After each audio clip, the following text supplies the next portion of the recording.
Où vient l'argent? L'argent, alors pour la série, comme il s'agit de ça, vient, quand vous avez un projet de série, il vous fait un diffuseur. Ça veut dire qu'il faut une chaîne qui va montrer le film, la série, tout simplement.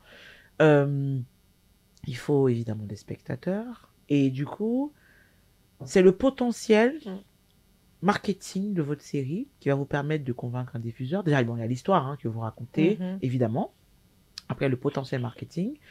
Et vous avez des subventions internationales, comme la francophonie. Bon, il y a plein de guichets où vous pouvez soit aller pitcher votre série. Il y a des fois dans des festivals, vous avez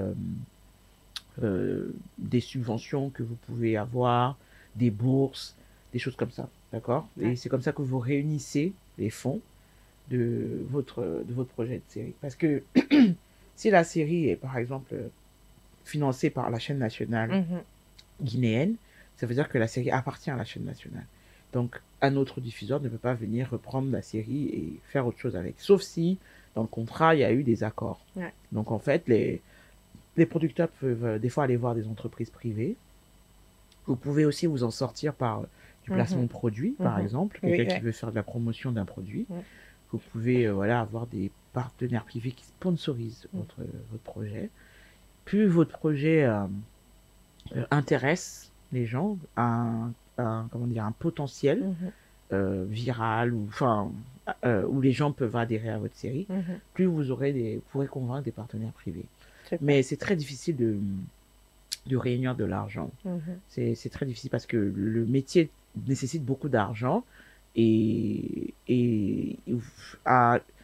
même une chaîne toute seule aura du mal à vraiment avoir tous les fonds en réalité.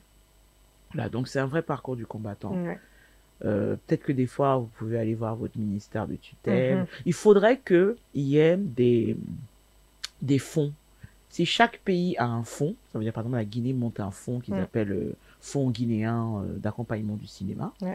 Ça va permettre à la Guinée, de pouvoir faire davantage de projets. Ça va permettre à la Guinée d'attirer des partenaires. Parce que par exemple, si moi je fais un film au Cameroun, que je sais que la Guinée a un fonds, ben, je vais aller chercher un acteur guinéen. Vous voyez? Bien sûr, pourquoi pas.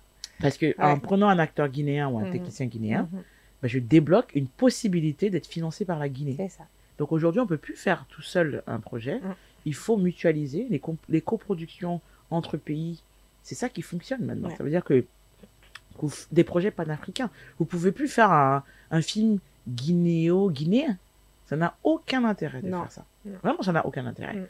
Même si ce n'est pas dans le casting que vous mettez des gens d'ailleurs, mettez des gens d'ailleurs dans l'équipe technique. Parce qu'il y a plein, par exemple, vous pouvez avoir le FOPICA, je crois. Si vous avez des techniciens sénégalais, vous pouvez prétendre au FOPICA. Si vous prenez des techniciens ivoiriens, vous pouvez avoir le FONSIC. Si vous pouvez prendre des gens du Cameroun, il y a le FILMAC qui est là. Je veux dire, chaque pays veut valoriser ses techniciens, veut valoriser ses acteurs.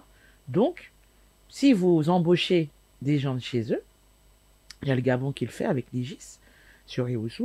On a M. Serge Abessolo qui a pris en charge 2 Gabonais. Et on a pu avoir 2 personnes du Gabon sur le plateau. Voilà, donc il faut faire preuve d'imagination.